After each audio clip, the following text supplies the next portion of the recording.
would like to thank you for your participation, for coming from Georgia to present your speech on the current developments in Georgia. And the first question would be pertaining to the so-called Georgian miracle, the fact that your country managed to establish a democratic state based on the principle of rule of law and transparency. As we all know, in the Soviet time, and yesterday actually you outlined this in your speech, that Georgia was regarded as one of the most corrupt countries within the USSR. Today, unfortunately, Ukraine is facing this role. In your view, what should the first steps be taken to combat corruption? That was the main issue you focused yesterday. First of all, thank you for inviting on this conference, because this is really good opportunity to hear from some ideas about Ukraine, what is happening there, what people are thinking, how should they modernize the country, how everything should be changed there. So, of course, it's very important, this kind of discussions, and I'm really happy that I can be here and I can present our experience. I think that when we are speaking about corruption, nobody can say one or two main issues which could solve the problem of corruption. Yesterday in my presentation I have shown that we were working on many different directions in order to combat corruption in Georgia. And I will just list these directions. I think first of all, this is HR policy, and then is salaries of people who are working there. Then is new technologies, and we're saying that we should use this everything all the time. But also there is some bureaucratically changing the bureaucracy itself, because if you have bureaucratic barriers, of course it creates some circumstances for corruption in country, and so on and so on. But the second direction, and important direction, is that very effective law enforcement measures, what we have undertaken in Georgia. Because we said in Georgia that a corrupted person or person who is taking bribes, they should go to the prison. That's the end of this question. And I have shown in my presentation that more than thousands of high officials were detained and were prosecuted because of corruption. So I think that these different measures brought quite good position now in Georgia, and according to public opinion survey which were done by Transparency International, only 4% of the population have paid bribes in last years. So this is really good result what we have, but we want to have in future 0% in that rate. So that's why we have new action plans. We have 2010-2013 action plan, and I think we will go in that direction. So when we're speaking on Ukraine's example, how it should be done in Ukraine, I think the answer will be the same. So we need to, Ukraine needs to work on many different directions in order to combat corruption, because nobody can say that, for example, only prosecution of corrupted people will help will avoid this corruption, or will delete corruption from agenda. First of all, I'd like to wish you success on your way to 0% of corruption. Speaking of Georgia's modernization, what role has the Western education played in this regard? I think Western education has played a crucial role, because the people who came in power, they are educated in West countries, in United States, in United Kingdom, in European countries. And in fact, these are the people who are free from Soviet-like mentality, and these are the people who really wanted to change the country. So, of course, the knowledge what they obtained in Western countries, it was quite crucial in that point.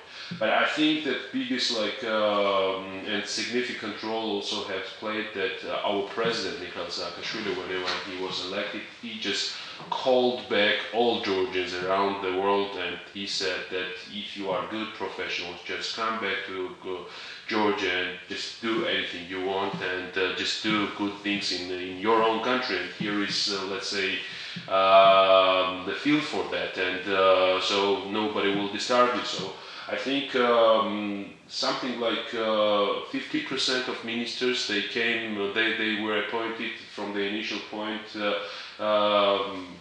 from outside of country. They were not living in Georgia. They were just Georgians who were working outside of country. And I think it was really very successful because it has brought new mentality in country, and it has brought like a new understanding in country. So this has really helped us to change our behavior very fast. Also, during the question period yesterday, there was one of the questions pertaining to the role of the tandem, quite a successful tandem, I would say, between President and Speaker of Parliament, between Saakashvili and Vashadze. Yeah. Could you please dwell more on this kind of successful and fruitful relationship, which Ukraine unfortunately did not manage to follow? It was successful from the initial point, and but we should say that in any case, even in Parliament, like let's say the group who was supporting Mikhail Saakashvili, they were much stronger than the group who was supporting Vashadze. We had a little bit different position than in Ukraine. As I know, in Ukraine, Tymoshenko's part has much bigger, many more representatives in the parliament than Yushchenko's part. Yes, it was not the same in Georgia, but also very important is that there was not two different parties. There were just one party. There were a national movement of Georgia who were in majority in parliament, and the speaker Nina Vashadze has played quite good role in the initial point of the Rose Revolution, and she were ruled like Speaker of the Parliament, and of course she were participating in reforms. But unfortunately now she's not in this team, and she's in the opposition. She chose the different way. Why it happened, I don't know, because maybe she wanted more power. She wanted more power, and she wanted to have more representation in parliament as well, and that's why she went in the opposition. But very interesting is that whenever she went to the opposition, into opposition party, I think in 2 days she flew to the Moscow, and I think that this was the biggest mistake for her, because flying in Moscow is not so popular in Georgia, so people are not supporting person who wants to fly very often in Moscow, and who wants to declare what will be the action plan, or how they will do different things and so on. So this is the case what we have today, and I think that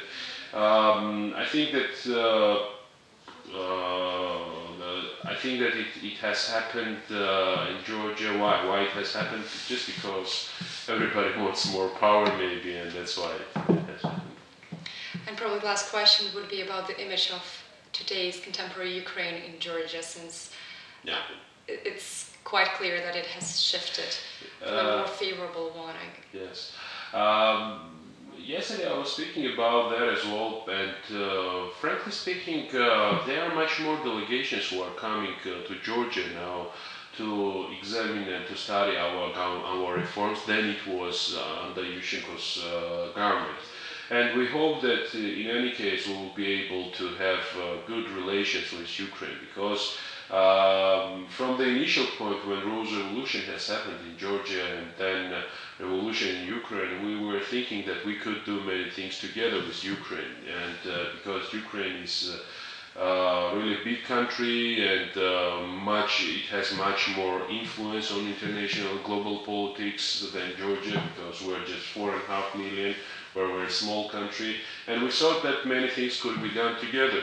And we still hope that we will be able to cooperate with Ukraine, and As for personal relations, I think that Ukrainians are very popular in Georgia, and of course more than welcome to all Ukrainians in Georgia. And as we feel Georgians as well, we are also welcome in Ukraine. So when we're speaking about personal, let's say, level of communication, this is we have really good understanding with each other. But in on political side, I hope that we will have much better cooperation in future. We used to have better cooperation, but we think that we hope that in future it will be much better. And we hope that Ukraine will do many reforms as well, and there will come time when Ukraine and Georgia together will go forward in European Union, in NATO, and in our international organizations. I think we all are looking forward to it. Yeah. Thank you, Deputy Minister. Thank you. Thank you very much.